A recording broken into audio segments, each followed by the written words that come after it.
Hi, Rob out here with Truck Mount Forums. And today's tip of the week, we're going to actually be talking about cat pumps. And actually pumps in general, but today specifically cat pumps and low pressure seals. A lot of times you develop problems with pumps over the years. They'll actually leak water or you'll lose pressure. And what I've noticed is, generally most of the time when they're leaking water by the machine, that's generally the low pressure seals that have gone bad. And if it's leaking or if it's not creating enough pressure for you, generally that's the high pressure seals. That's just a general rule. Now the kits come as a complete kit and you can use it that way and rebuild the whole thing. I just thought that might be a little overwhelming today. So today I want to show you how to replace the low pressure seals. And remember, a good indicator is that around your cat pump, if your cat pump is leaking water right around it, that's generally the low pressure seals. Alright, they usually come 3 to a pack depending on the size of the pump. And they're a little bit greasy, so I like to use some gloves. Come pretty lubricated. They also have a little indentation on one side, a groove, and not on the other side. That's important. I'll show you as we get into the pump. You're also going to more likely need a 6mm T-wrench hex tool. And I like to keep a little carpet all so I can just kind of pick it out of there if it sticks to the ceramic plungers. Alright, that being said, let's go ahead and get started. Okay, now before we get started, I want to mention there's actually 2 parts to the pump. You notice the blue body part, and over here and there you have the brass pumping section. Now, all we're going to be actually doing is just separating these 2 to get to the low pressure valves. Now, before we do that though, you notice you have your little Allen screws here. There's actually 8 of them.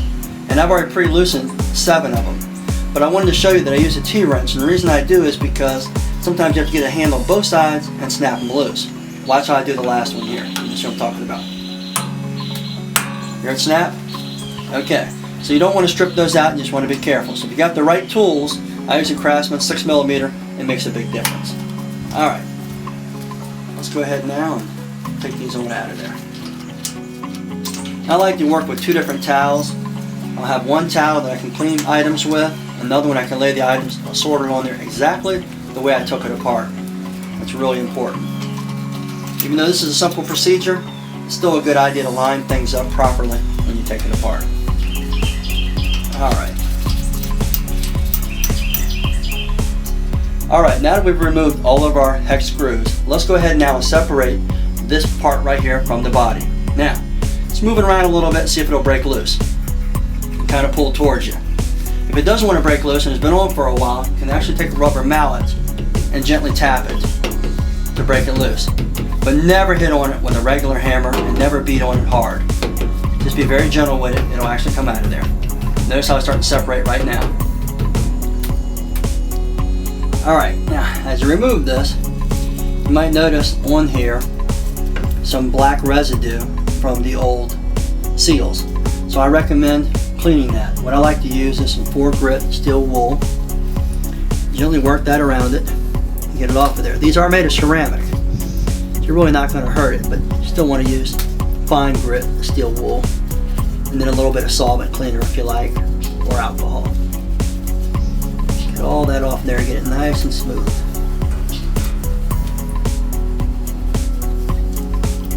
Take your time, it's no real big rush. It's so easy to do all this work, you might as well take your time and do a good job.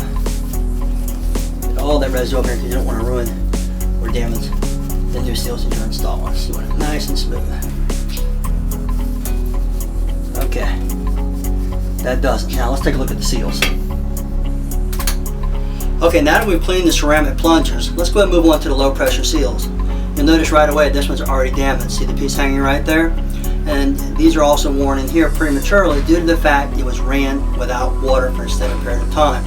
Always make sure you have water going to your pump. It's really important. This is what will happen. Now, some people use a carpet awl and pop these out. I like to just use my same 6mm. That's how I pop that out of there.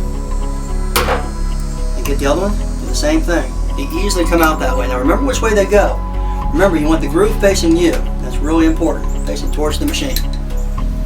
Now, take the new ones, just press it right into place. Make sure you get it nice and flush. Try to get them set in there. I'm going to make sure they're nice and even. Take both hands and work them gently in there. There we go. Get them down there nice and flush.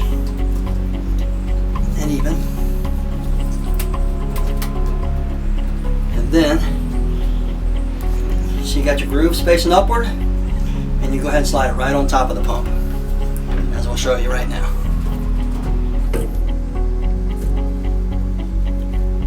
Okay, it's easy as that. Alright, now that it's all assembled, all you need to do is put your Allen screws back in. Just remember, don't oversnug them. I hope you enjoyed this tip. Rob Allen signing out. Have yourself a great day.